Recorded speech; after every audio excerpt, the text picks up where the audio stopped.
আপনাদের গলাটুকু একটু ক্লিয়ার করতে চাই। মুসলমান মনে রাখতে হবে, এক ওমর ইবনুল খাত্তাব রাদিয়াল্লাহু তাআলা আনহু তিনি যখন একা দাঁড়ালেন মক্কার ওই জমিনে, তামাম বেঈমানগুলো ভয়ে প্রকম্পিত হয়েছিল। আপনারা জানেন আল্লাহর নবী বিশ্ব নবী রাহমাতাল লিল আলামিন যে মুহূর্তে সাহাবীদের মাঝে দেখতে পারেন সাহাবীরা বড় নির্যাতনের শিকার, আল্লাহর নবী আল্লাহর কাছে হাত বাড়ালেন, আল্লাহুম্মা আইজ্জিল ইসলামা বিউমরাইন, ও আল্লাহ দুই ওমরের এক ওমর দ্বারা ইসলামকে শক্তিশালী করো। একজন হলো ওমর ইবনুল হিশাম যাকে চিনেন আপনারা আবু জাহেল বলে, আরেকজন হলো ওমর ইবনুল খাত্তাব। আমার আল্লাহ তার বেলায় এমনি করে দোয়াকে কবুল করলেন। আমার বন্ধুরা, আমার ভাইয়েরা, আমার নবীর কাছে আপনারা জানেন দারুন নাদওয়ায় যখন পরামর্শ হলো মুহাম্মদের গর্দান আলাদা করতে হবে, কুরাইশের কোনো মানুষ, মক্কার কোনো মানুষ সাহস পায় নাই। ওমর দাঁড়ালো, ডাক দিয়ে বলতে লাগলো, লিডার দয় আমি পারবো।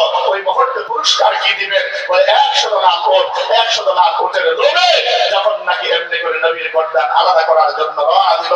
লম্বা সে ঘটনা বলতে চাই না, কিন্তু কোরআনের ছোঁয়ায় তার দিল পরিবর্তন হলো।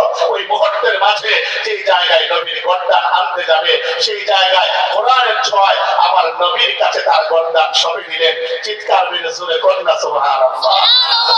আল্লাহর নবীর কাছে গর্দান সঁপে দিয়ে বলতে লাগলেন, ইয়া রাসূলুল্লাহ জানতে চাই বলেন বর্তমানে মুসলমানের সংখ্যা কত? আল্লাহর নবী ডাক দিয়ে বলেন, ওমর তোমাকে নিয়ে কেবল মাত্র 40 জন।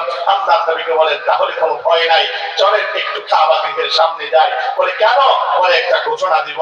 আমার বন্ধুরা, আমার ভাইরা, আল্লাহর নবীকে নিয়ে গেলেন কাবা গৃহের সামনে, যে তরবারি একটু উন্মুক্ত করে সেদিন একটা ভাষণ হযরত ওমর দিয়েছিলেন, সেই ভাষণটাকে আপনাদের সামনে আমি শোনাবো। অসুবিধা নাই, আমি কি সেই ভাষণটা আপনাদের সামনে শোনাবো? হ্যাঁ, রাজি আছেন? শোনাবো। মুসলমান, সেদিন হযরত ওমর ইবনুল খাত্তাব রাদিয়াল্লাহু তাআলা আনহু একটা ঐতিহাসিক ভাষণ দিয়েছিলেন।